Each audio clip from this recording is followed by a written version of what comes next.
Bismillahirrahmanirrahim. Assalamu alaikum students. I hope you all are good.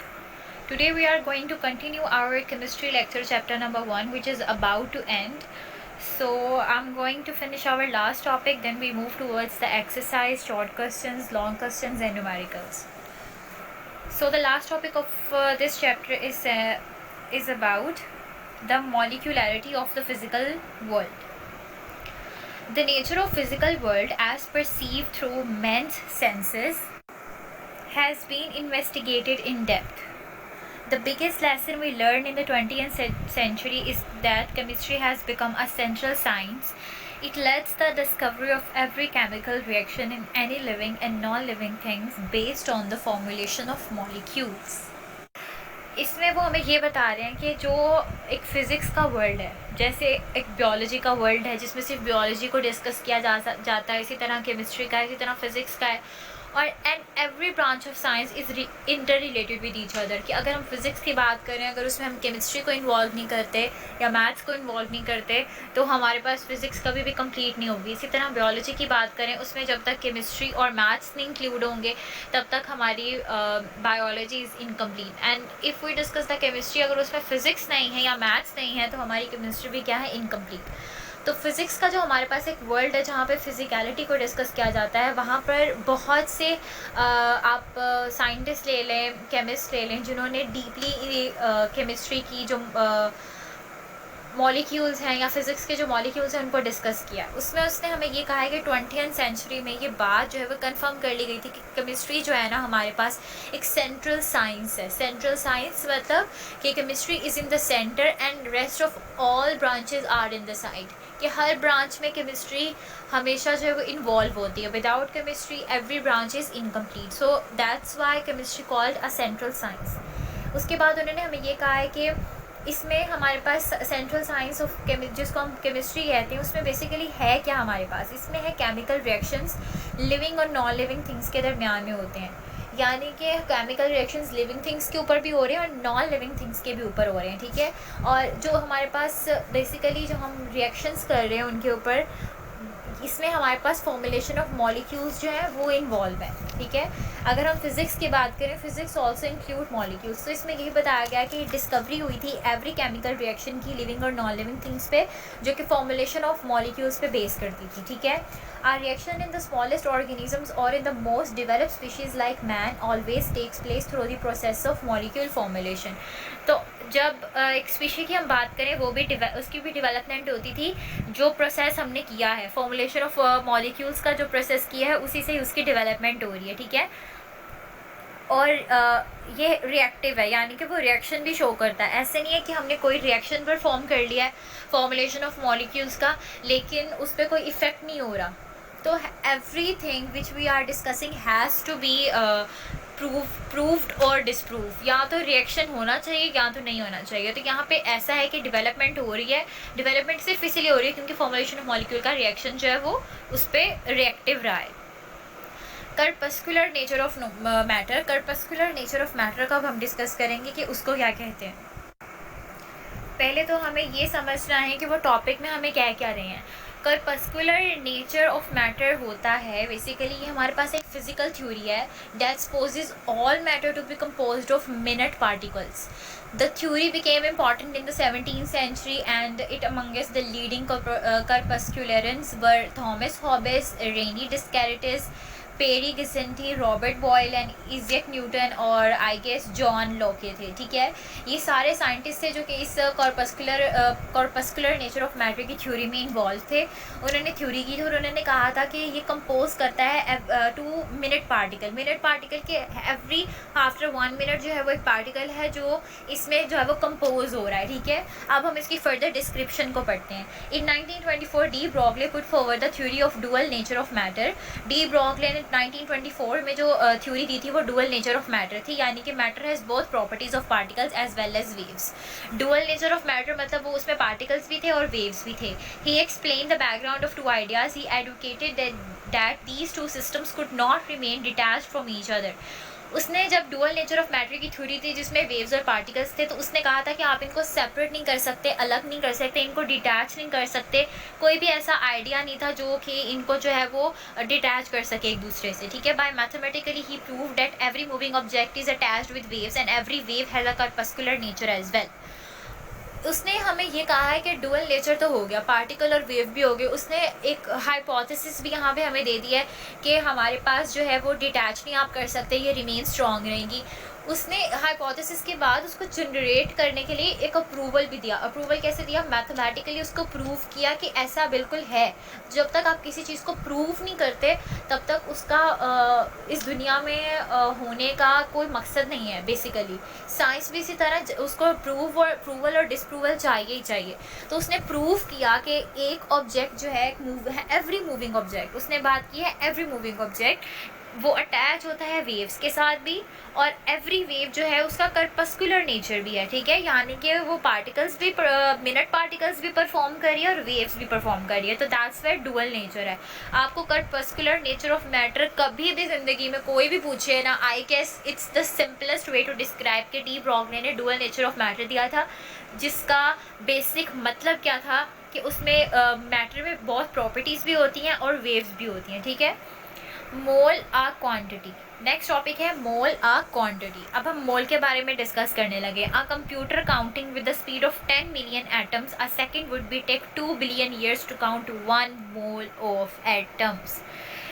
उसने कहा है कि कंप्यूटर की आप स्पीड को काउंट करें तो वो 10 मिलियन एटम से मिलकर बनी होती है, और जो सेकंड आप उसकी काउंट कर लेंगे वो मतलब वो 2 बिलियन ईयर, मतलब अगर आपने इसके 10 मिलियन एटम्स को काउंट करना है इसकी स्पीड को, तो यू नीड 2 बिलियन ईयर्स, ठीक है। तो क्या होगा? You must have to, a second would take 2 billion years to count 1 mole of atoms. 10 million atoms हैं कंप्यूटर की स्पीड के अंदर।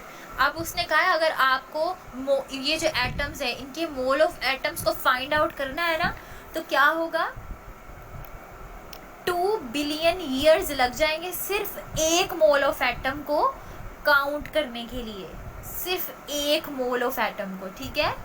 कि 10 मिलियन एटम्स तो ऑलरेडी है, लेकिन 10 मिलियन में से आप 10 मिलियन का एक एटम बाहर निकाल लें, उसका 1 मोल ऑफ एटम उसने कहना है काउंट करके दिखाओ, तो आपको 2 बिलियन ईयर्स लग जाएंगे उसको काउंट करने में। दैट्स सो मच वास्ट, ठीक है। A glass of water contain 10 moles of water has more water molecule than grains of sand in Sahara desert. यहाँ पर एक पहले तो आपको सिर्फ एक डिजिटली उसने व्यू दे दिया कि ऐसा है। अब उसने एक एग्जांपल दिया कि हम एक ग्लास में पानी लेते हैं, उस ग्लास के पानी के अंदर 10 मोल्स ऑफ वाटर हैं, ठीक है, जो इक्वल है सहारा डेजर्ट के ग्रेन्स ऑफ सैंड के। सहारा डेजर्ट का में कितने कितने कितने मट्टी और रेत के ज़र्रात हैं वहाँ पर, और आप एक ज़र्रा लेना तो वो उसके इक्वल है, ठीक है।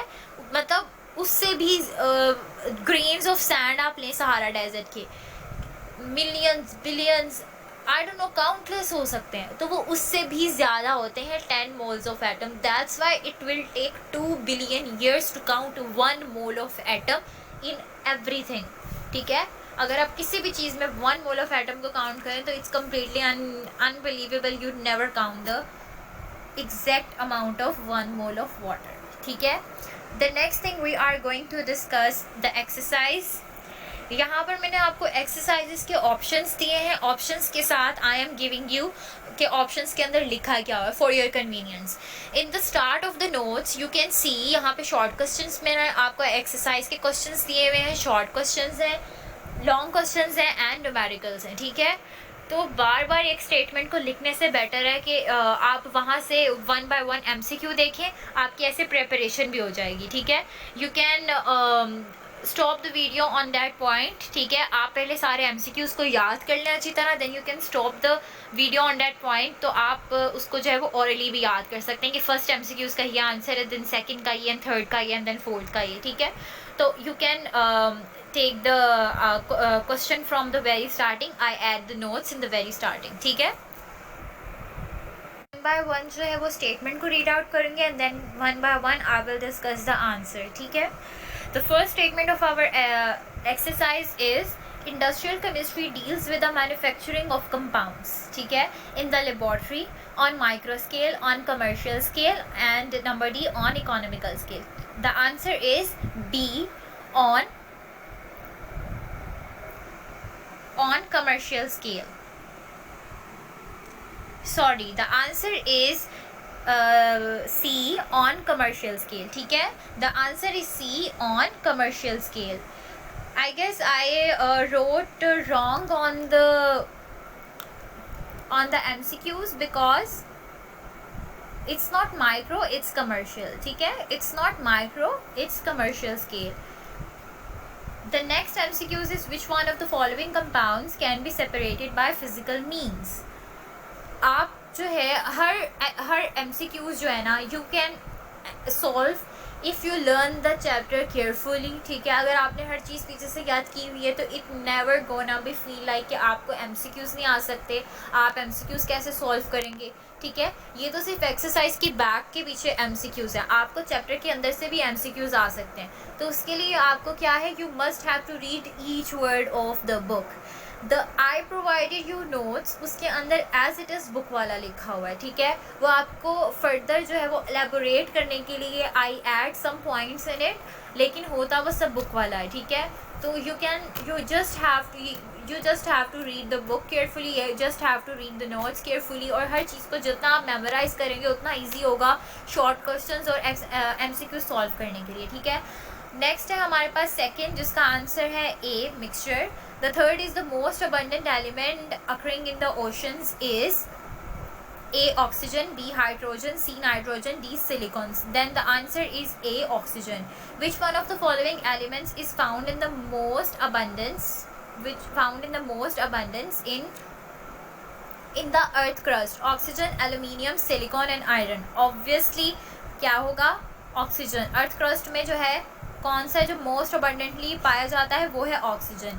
The next is the third abundant gas found in the earth atmosphere. Third abundant gas आपने परसेंटेज के अकॉर्डिंग देखना है अर्थ क्रस्ट की वैल्यूज़, तो आपको पता चल जाएगा कि जो थर्ड पर आता है वो है आर्गॉन, ठीक है।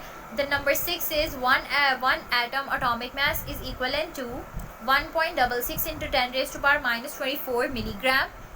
Number B, 1.66 into 10 raised to power minus 24 gram. Number C, 1.66 into 10 raised to power minus 24 kilogram. 1.66 into 10 raised to power minus 23 gram. तो आपको पता है कि इसकी क्या वैल्यू है, वो है 1.66 into 10 raise to power minus 24 gram. आपने यूनिट भी देखना है कि कहीं केजी तो नहीं बोला उन्होंने। बेशक आपका जो आंसर है वो करेक्ट है, लेकिन आपका ग्राम और किलोग्राम में डिफरेंस तो नहीं आ रहा। तो you must have to read all questions. जब तक आप सारे उसके ऑप्शंस नहीं पढ़ लेते तब तक आप जो है वो आंसर पर कभी भी उस आंसर को करेक्ट ना कंसीडर करें, ठीक है। द आंसर इज़ बी, ठीक है। The seventh MCQs. Which one of the following molecule is not triatomic? The answer is H2, O2, H2 or CO2. So the answer is A, H2 because it is not a triatomic, ठीक है। क्योंकि इसमें atoms कितने हैं, 2 हैं। Oxygen में O3 है, H2O में भी दोनों को काउंट करें तो 3 है, CO2 में भी काउंट करें तो 3 है। Next number 8, the mass of one molecule of water is 18 AMU, 18 gram, 18 milligram, 18 kg। 18 AMU। जब हम मास की बात कर रहे हैं, मोलर मास की बात कर रहे हैं या मास की बात कर रहे हैं, यू हैव टू सी कि किसकी बात की जा रही है। कहीं अगर मोलर मास पूछा जा रहा है तो ग्राम आएगा, और अगर हमारे पास सिंपल मास पूछा जा रहा है मॉलिक्यूल का, कंपाउंड का, एलिमेंट का, तो you must have to know AMU आता है unit. That's why I am saying ऐसा नहीं है कि आपने सिर्फ उसकी डिजिट वैल्यू को देख लेना है और उसके जो यूनिट से आप उसको कंसीडर ना करें। The next is which one of the following is a molecular mass of O2 in AMU। 32 AMU। The question number 9, sorry, the molar mass of H2SO4 98 gram, 98 AMU, 9.8 gram, 9.8 AMU। आप इसका molar mass निकालेंगे तो हमारे पास 98 ग्राम आएगा। Hydrogen की value को 2 के साथ मल्टीप्लाई करेंगे, सल्फर की वैल्यू पुट करेंगे, एंड ऑक्सीजन की 16 है तो आप 16 इंटू 2 कर देंगे तो हमारे पास 98 ग्राम आ जाएगा. Next is which one of the following is a molecular mass of O2 in AMU 32 AMU 53.12 into 10 raised per minus 24 AMU 1.92 into 10 raised per minus 25 AMU 192.64 into 10 raised to power 25 AMU. So you must have to know what's the answer is, which is 32 AMU. Next is how many numbers of moles are equivalent to 8 grams of CO2. 8 grams अगर आपने CO2 के देखने हैं तो उसमें basically क्या होगा 0.15, 0.18, 0.21 and 0.24. तो इसका आंसर होगा 0.18. Next is 12. In which one of the following pairs has the same number of ions? तो इसका आंसर होगा 1/2 mole of NaCl and 1/3 mole of MgCl2. ठीक है, आपको पता होना चाहिए कि किसमें जो है वो इक्वल हमारे पास pairs has the same number of ions. Number of ions हमारे पास सेम है. ठीक है, जिसके तो वो 1/2 mole of NaCl and 1/3 mole of MgCl2. The answer is C. ठीक है, we done with exercise question. Now move towards the short questions. आप जो है वो शॉर्ट क्वेश्चंस के जो क्वेश्चंस हैं are mention on book. I am going towards the answers of every question. ठीक है, मैं क्वेश्चन भी साथ साथ रीड आउट करूँगी आपके लिए और आंसर्स को भी हम यहाँ पे डिस्कस कर लेते हैं. ठीक है, the first question is about to define industrial chemistry and analytical chemistry. The branch of chemistry that deals with the manufacturing of chemical substance, elements or compounds on commercial scale is called industrial chemistry. हमने जो अभी सबसे पहले एक MCQ solve किया उसमें भी industrial chemistry से रेलिवेंट हमारे पास एक MCQ था. उसमें आंसर था कमर्शियल स्केल. ठीक है, on the notes it will be a commercial scale not micro scale. Okay, so industrial chemistry commercial scale पे डिस्कस होती है. इसी तरह हमने जो है इंडस्ट्रियल केमिस्ट्री की डेफिनेशन को लिखना है. ठीक है, उसके बाद हमने इसकी एप्लीकेशन लिखनी है, क्योंकि कभी भी सिर्फ एग्जांपल्स सिर्फ डेफिनेशन लिखने पर आपको मार्क्स नहीं मिलेंगे. ठीक है, आपको या तो उसकी कोई एप्लीकेशन कोई एक्सप्लेनेशन देनी होगी या तो कोई परफेक्ट एग्जांपल लिखनी होगी जो उसकी डेफिनेशन से है वो रिलेटेबल हो. एप्लीकेशन में हम लिख सकते हैं deals with the manufacturing of basic chemicals such as oxygen, chlorine, ammonia, caustic soda, nitric soda. And number 2, use of these chemicals to provide the raw materials for many other industries such as fertilizers, soap, textiles, paints and paper. हमने industrial chemistry के बारे में जब discuss किया था, ठीक है, उसमें हमने जो ब्रांचेस इसकी डिस्कस की थी हमने उसमें बताया था कि ये इंडस्ट्रियल केमिस्ट्री में fertiliser, soap, textile, paints, paper, इन सब की इंडस्ट्रीज होती हैं जिनके अंदर काम होता है या जिनके अंदर ये चीज़ें बनती हैं. ठीक है, इस तरह हमारे पास इसी के अंदर उन्होंने पूछा analytical chemistry. You have to write the definition first. The branch of chemistry that deals with the separation and analysis of a sample to identify its component which is called the analytical chemistry. The separation which is carried out period to qualitative and quantitative analysis. ठीक है, आपने जो है मैंने आपको जैसे अभी बताया है कि सिर्फ डेफिनेशन, अगर उन्होंने सिर्फ डेफिनेशन मांगी है यू कैन राइट डेफिनेशन. लेकिन अगर आप देख रहे हो कि मार्क्स जो है वो 2 नहीं है, 3 है या 5 हैं, तो आपने उसके अकॉर्डिंग उस क्वेश्चन को सॉल्व करना है. कि अगर आपने डेफिनेशन लिखी है तो you must write application, you must write scope, you must have right types. अगर उसकी टाइप्स है तो आप टाइप्स भी लिख सकते हैं. इसमें हम लोग क्या लिखेंगे, क्वालिटेटिव और क्वांटिटेटिव की डेफिनेशन. क्वालिटेटिव में हमारे पास क्या है, it provides the identity of a substance यानी कि composition of species. And then is quantitative analysis. ठीक है, उसमें क्या होगा, it determines the amount of each component present in the sample. Next is कि उसका हमारे पास स्कोप क्या है. In this branch different techniques and instruments use for analysis. इसमें हमारे पास डिफरेंट ब्रांच की टेक्निक्स होती हैं और इंस्ट्रूमेंट्स होते हैं जो कि हम एनालिसिस के लिए यूज़ करते हैं. ठीक है, question number 2, organic and inorganic chemistry के दरमियान you have to provide a difference. जब भी आपसे क्वेश्चन में डिफरेंस पूछा जाए you must have to use the centre line to describe it because it's a better way to basically define the difference. Organic chemistry की definition आपने लिखनी है and then you have to write the other side inorganic की definition. The branch of chemistry that deals with the study of covalent compounds of carbon and hydrogen and their derivatives is called organic chemistry. And on the second way, the branch of chemistry that deals with all the elements and their compounds except those of compounds of carbon and hydrogen, hydrocarbons and their derivatives.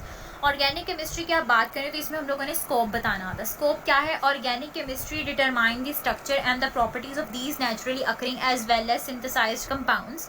It covers petroleum, petrochemicals and pharmaceutical industries. अब हम inorganic chemistry की बात करते हैं। इसमें क्या होता है? The branch of chemistry that deals with all the elements and their compounds except those of compounds of carbon and hydrogen. इसमें कार्बन और हाइड्रोजन के कंपाउंड्स नहीं होते, उनकी डेरिवेटिव्स नहीं होते, ठीक है। इसमें हम लोग एप्लीकेशन को यूज़ करते हैं जो कि बेसिकली क्या है? Glass, cement, ceramics and metallurgy, extraction of metal from ores.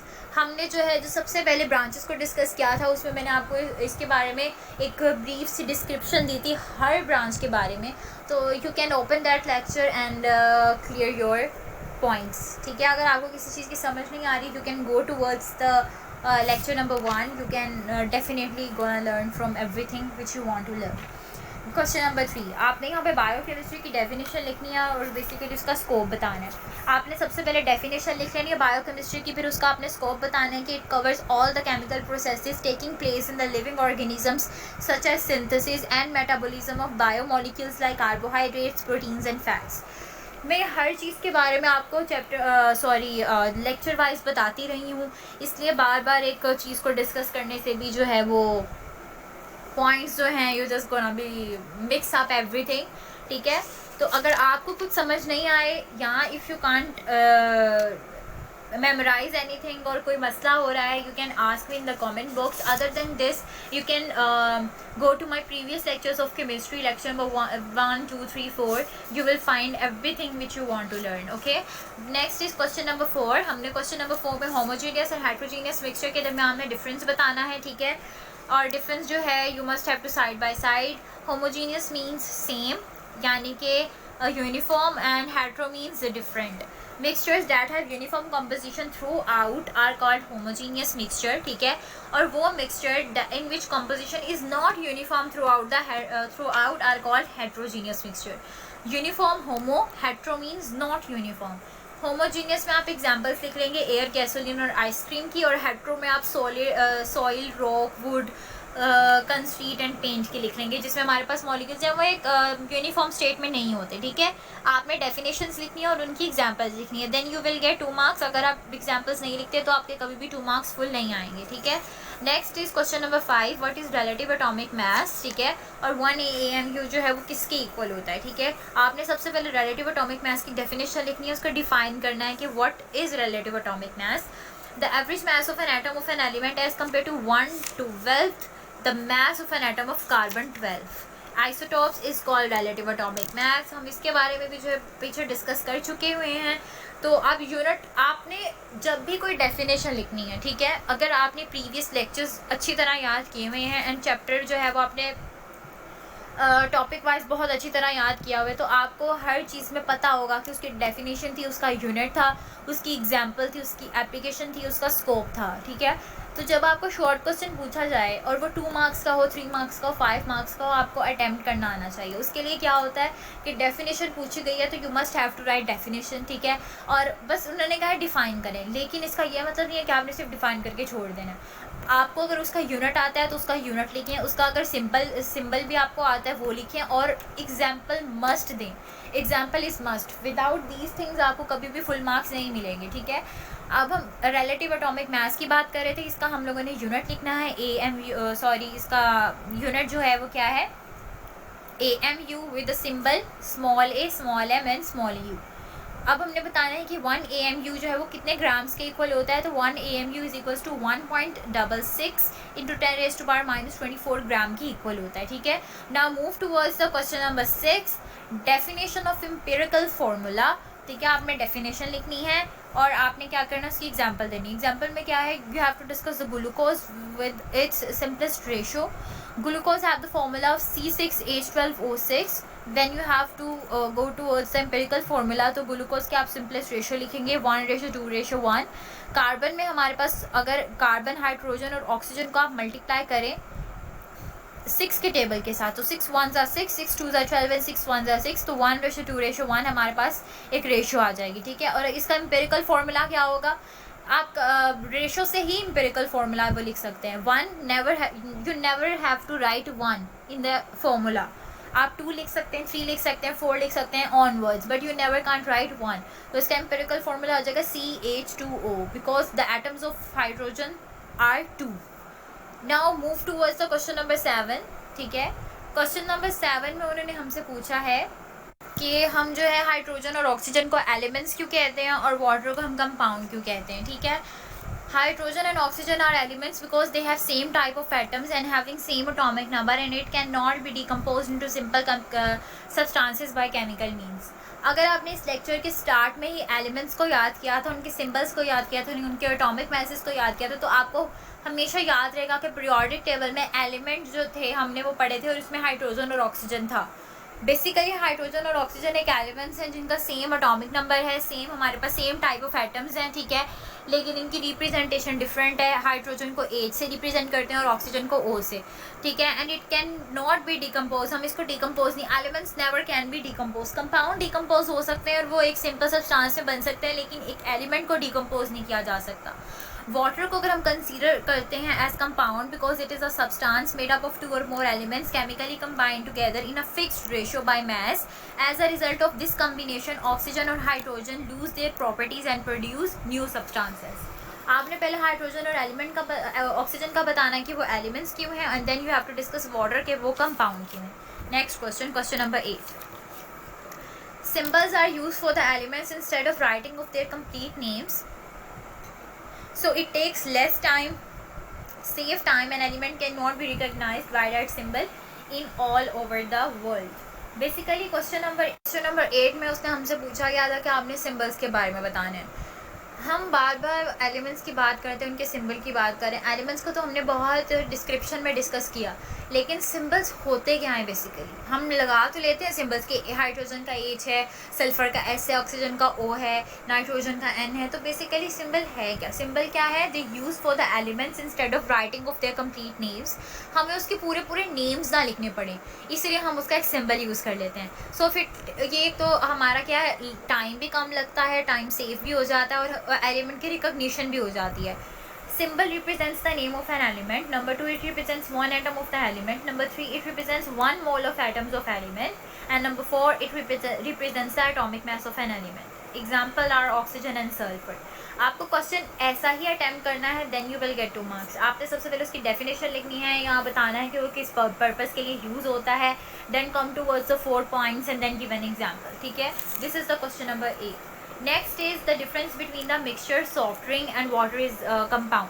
तो सॉफ्ट ड्रिंक और वाटर में क्या डिफरेंसेस हैं, उसको सॉफ्ट ड्रिंक को मिक्सचर क्यों कहते हैं, वाटर को कंपाउंड क्यों कहते हैं, वाटर को कंपाउंड क्यों कहते हैं, ये भी हमने प्रीवियस क्वेश्चन में भी डिस्कस किया है और अब हम इसको फिर से डिस्कस कर लेते हैं. जब भी डिफरेंस पूछा जाए you must have to go with a centre line. ठीक है, soft drink is made up of simple mixing up of substances without any fixed ratio. इसमें कोई भी फिक्स्ड रेशियो नहीं होती. ठीक है, आप इसको इसमें सिर्फ simple mixing up of substances होती हैं. कंपाउंड में एक फिक्स्ड रेशियो होती है और वो 2 केमिकल कम्बिनेशन ऑफ एटम से मिलकर बना होता है. जैसे कि हाइड्रोजन और ऑक्सीजन की एक रेशियो है 1:8 बाय मास. ठीक है, सॉफ्ट ड्रिंक हेट्रोजीनियस कंपोजिशन है क्योंकि वो simple mixing up of substances से मिलकर बना हुआ है और उसकी यूनिफॉर्म कंसनट्रेशन नहीं है. कंपाउंड होमोजीनियस होता है, हमें पता है कि हमने इतने ही हाइड्रोजन लेने और इतना ही ऑक्सीजन लेना है, तभी हमारे पास एक वाटर का कंपाउंड आएगा या कंपाउंड उसका फॉर्मूला आएगा. सॉफ्ट ड्रिंक में कंपोजिशन के बारे में क्या बताया है, its composition can be separated by physical means. आप फिजिकली इसकी कंपोजिशन को सेपरेट भी कर सकते हो. अगर आपने एक मिक्स करके एक सब्सटेंस को या एक मिक्स करके एक सब्सटेंस बना तो लिया है, तो आप इसी तरह आप उसको सेपरेट भी कर सकते हो. सेपरेट करके वो दोबारा से एक हमारे पास एक एलिमेंट या फॉर्मूला बन जाएगा. लेकिन कंपाउंड अगर बन गया तो आप उसको फिजिकली सेपरेट नहीं कर सकते. कि अगर केमिकल कम्बिनेशन से कोई एटम बन गया है या कोई एलिमेंट जो है वो कंपाउंड में कन्वर्ट हो गया है, तो आप उसको जो है वो सेपरेट नहीं कर सकते. ठीक है, जैसे अब वाटर बन गया तो आप दोबारा हाइड्रोजन और ऑक्सीजन को सेपरेट नहीं कर सकते. Question number 10, classify the which are elements which are compounds. ठीक है, हमें 4 जो हैं उन्होंने क्वेश्चंस दिए हैं. हमने 1 बाय 1 बताना है कि कौन से एलिमेंट्स है कौन से कंपाउंड्स हैं. Number 1 is helium and H2. Helium और H2 क्या है, hydrogen. They both are elements.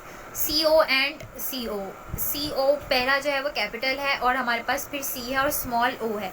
तो CO मीन्स कंपाउंड है, ठीक है, और जो C स्मॉल ओ है वो है एलिमेंट। C जो स्मॉल ओ के साथ है वो एलिमेंट कैसे है, क्योंकि वो एलिमेंट का नेम है which is cobalt. Third one is water. Water is a compound and milk is a mixture. Water हमारे पास कंपाउंड है लेकिन मिल्क क्या है हमारे पास, मिक्सचर।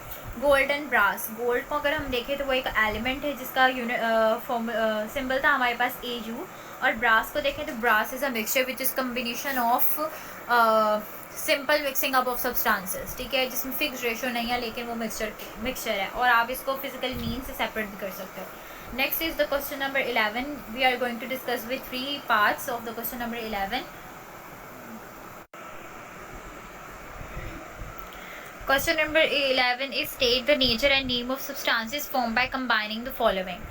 ठीक है, सबसे फर्स्ट है zinc plus copper. Basically it is a mixture alloy, और the name alloy is brass. ये ब्रास से मिलकर बने होते हैं जिसमें हमारे पास जिंक और कॉपर का यूज़ होता है, यानी कि वो एक मिक्सचर है जो कि 2 सब्सटेंसेस से मिलकर बना है। Next is water and sugar. Basically it is also a mixture. The name of mixture of solution is syrup. And the next is aluminium plus sulphur, it forms compound. जिस तरह zinc plus copper, water plus sugar हमारे पास mixture थे, इसी तरह aluminium और sulphur हमारे पास compounds हैं। The name of compound is aluminium sulphate. यहाँ पे हमारे पास जो कंपाउंड बनेगा उसका नेम है aluminium sulphate. So now we over with the short questions and exercise, and we discussed with the molecularity of the physical world and the corpuscular nature of matter, mole a quantity. So we're done with the chapter number 1 with exercise, short questions and the topics. In the next lecture we will discuss the numericals and long questions.